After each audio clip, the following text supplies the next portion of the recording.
Hello, everybody. It's Dave Juno, the Meniere's Disease Warrior. How y'all doing? I'm doing okay for Tuesday. It was a rough Monday, and I'm going to talk about that.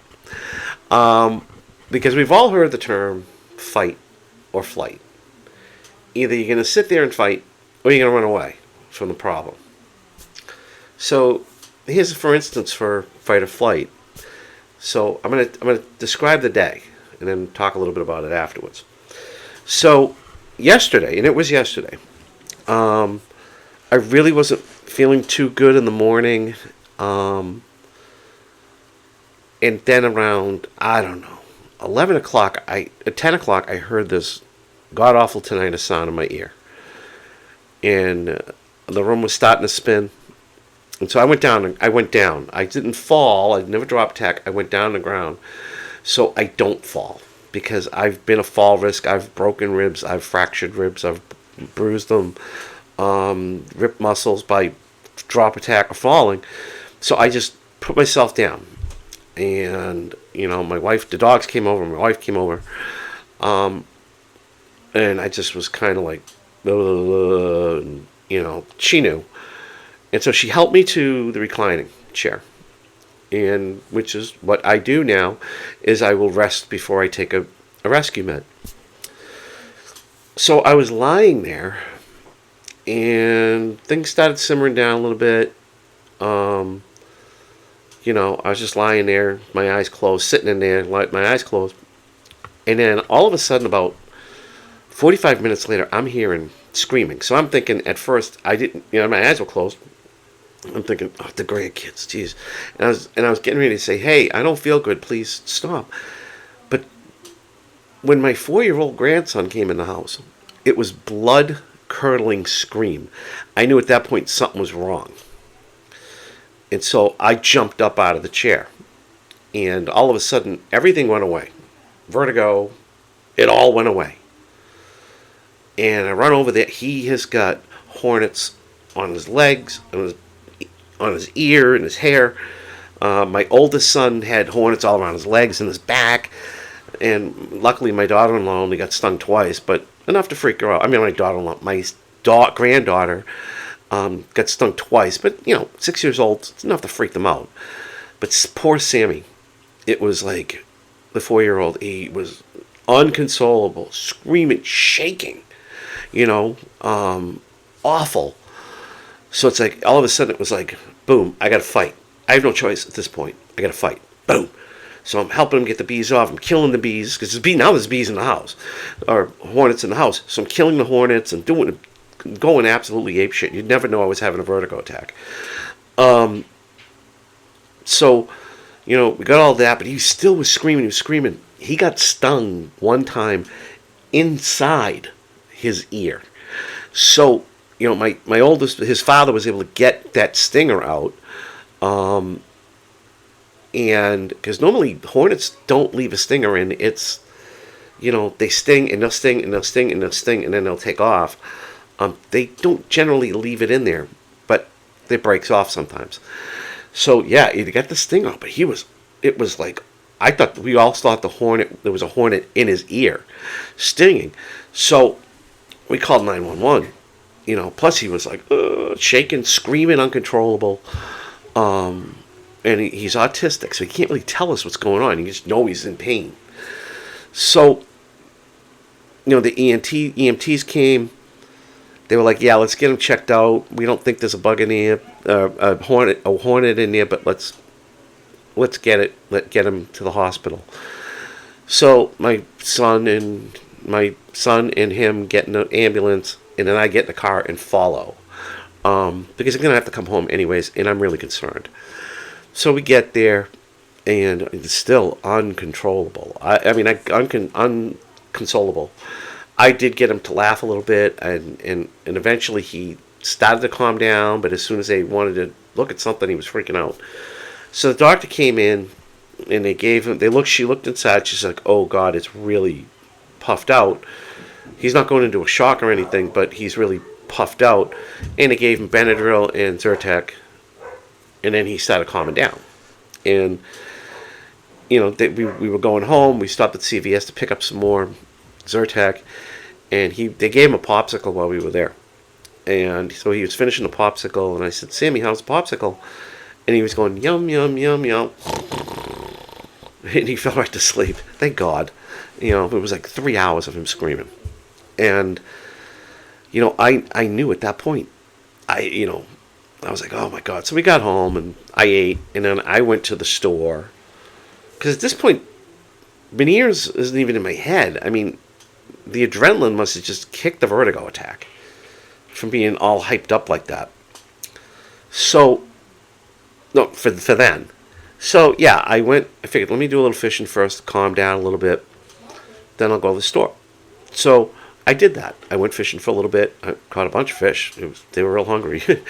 Went to the store, came home, had dinner, and yeah, probably about 7 o'clock, everything just started hitting again. I'm like, oh, God. So, yeah, the vertigo started. The sound didn't come back, thank God, but the vertigo started and everything. So, yeah, we just popped a Valium, took the rest of my meds, and called it a night. And then today I've done nothing but rest. I mean, right now I feel pretty good, because then again, I was up most of the night. After I fell asleep for a while, I was up most of the night because I was concerned that Sam may wake up and be in agony again, and I wanted to get him medicine or whatever he needed. So, yeah, so I was up most of the night, but, I dozed on and off, but today it was just an awful day. Not vertigo, very off balance, the tinnitus and stuff, but that's all from yesterday, so I just rested today, did nothing. And I hope I feel better tomorrow because I have my hearing aid fitting tomorrow. So I want to get that done. Then I'll probably just come home and rest again because I know these things can take forever. But the point of the matter I'm getting at is, at some point in your life, you're going to have that fight or flight. And could I have just sat on the couch and went, I'm having vertigo, I don't feel good. Yeah, I could have, and everybody would have been fine with it. Dad's sick, Dad doesn't feel good, Papa doesn't feel good, it's okay. But no, I had to get up, I had to do something, I had to help. And you know what, I would have done that whether it was my grandkid or someone else's kid. Not just my own family. I would have done that if it was the neighbor's kid. Because it just kicks in. I don't run away from much. I'm pretty fight or flight. But when that adrenaline kicks in, everything seems to just disappear. All of a sudden, it's gone. You don't even thinking about it. And it was wild how that happened. And, when I got to the hospital, I got in the back room, the ENT was still there. The EMT was still there. One of them, the woman, and she was awesome. She was an awesome lady. And we were talking. And I couldn't hear her at one point. And I said, geez, I can't hear you. I'm deaf on one side, partial on the other. I have Meniere's disease. And she was like, I do too. And she's like, you look familiar. I was like, oh. And I told her I had a YouTube channel. But I think she thought maybe she knew me from the town. But I told her YouTube channel and told her about it. Meniere's disease warrior. But I thought it was wild that he has the EMT and she has Meniere's. And she actually told me her kid has Meniere's. And she's doing pretty good with controlling it with diet and diuretic. Which is good. A lot of us do. But we were talking, and I said, do you think I was having vertigo before all this happened, and do you think the adrenaline kicked in and took it away? She goes, oh, yeah, definitely. Definitely. She goes, that's happened to me before, too. So, yeah, you got to fight or flight sometimes.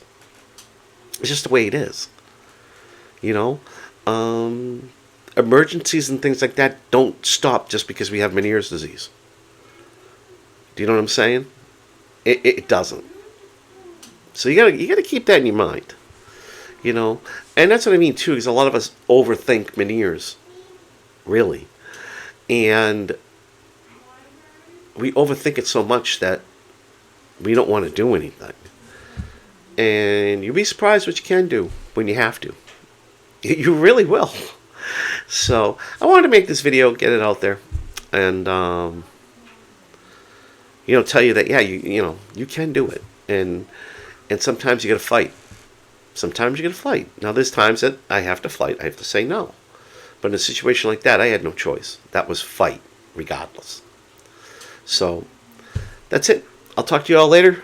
Have a great day, and keep helping each other. I'm seeing a lot in the support group where people are helping each other in support groups, and it's fantastic.